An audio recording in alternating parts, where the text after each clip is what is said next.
I wanted to jump into your hug like a ashes, foster they're just evidence child. of how brightly I can glow when I want to glow hard, like one Like day half of me is like my father was, like my grandfather is, like my the great-grandma. miseducation of a Barbie doll coming soon. We all met each other at different points in our poetry careers, I think, and have worked together in various capacities at those various points. So, for instance, Jasmine and I were on a team together, a New York team, spoken word team in 2008, Carvins, and Jasmine prior to that in 07? 07. Alicia and I worked all through college together. Me, you, and Josh. Joshua Bennett, who's not here. Shouts out to Joshua Bennett. Yeah.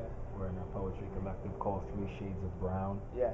And I knew Josh from high school. And I think Josh actually, did you go to Josh's prom? Josh took me to my prom. Josh took Alicia to his prom.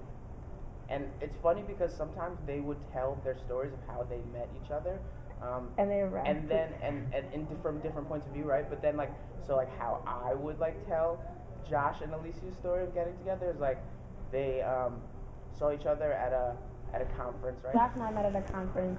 Josh tried to pick me up. I played him. Then see, that's not. She did not have to go there. That's not how Josh. Story, right? It's true. I played him. Then he got on stage and did a poem. And then I was like, yo, I do spoken word too. And he was like, oh, why don't you give me your number and I'll hook you up with some people in DC. I was like, okay. Gave him my number.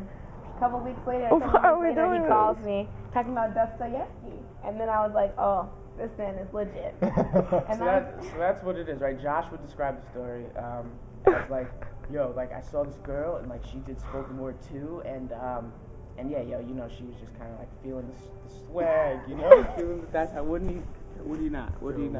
But he'd say, I can't believe they're doing this to you right now, Josh. Anyway, we love him. We've all worked together, and we were all kind of in this generation of young spoken word poets, and kind of both. All of us were all invested in our craft, and would start to see each other at different cities, doing different shows, competitions, that kind of a thing, and started low-key traveling together. And then low-key traveling together. Yeah, it was Philly, New York had this I don't know. Definitely, thing for a while. Yeah. So we were based in in the city and in Philly as well.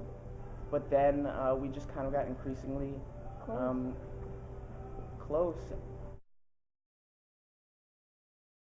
We are people at our very cores with I enjoy going to poetry shows. I enjoy listening to my boy spit. I we hang out together because we love the same kind of things. And we hang out together because we like each other. We really genuinely do like each other. We chill together and we're really family. What you can imagine, sort of cliche, poetry, freak nights, yeah, that kind of stuff happened. I say poetry because people invested in the words. So yeah, we do have those nights where there's, we're in an attic, with an acoustic guitar and a bunch of mattresses singing lighting and candles, lighting singing candles, R&B songs. Hit them off for 1 mile. We're not even gonna do it. The Bible says we are God's workmanship. And the word workmanship in Greek is actually the word for poem. So we are God's poem. This very moment right now, just being present, with you, listening to you, that is a poem. You know what I mean? People go through their lives not feeling, not being present with someone. They don't know what it means to actually listen, what it actually means to communicate. What does that mean to communicate? I am saying words, you are listening to them now, and now you have a complete perspective on what I just gave out to the universe. Well, I'm in this bio class, this AIDS course, and I'm reading this book called Sundays Are for Funerals, and this at the end of the chapter, this guy, he was like, that may be the cure to AIDS, that may be the way to not spread AIDS if people really believed in love. And I was just like, damn, like I'm in a bio class, and this scientist is saying that we should just love harder. I was like, wow. I was in a physics and astronomy class. I wrote for a whole semester on that class, on being like, did you know the universe works that way? Did you know that the outside of a black hole is called an event horizon? If that ain't poetry, I don't know what is.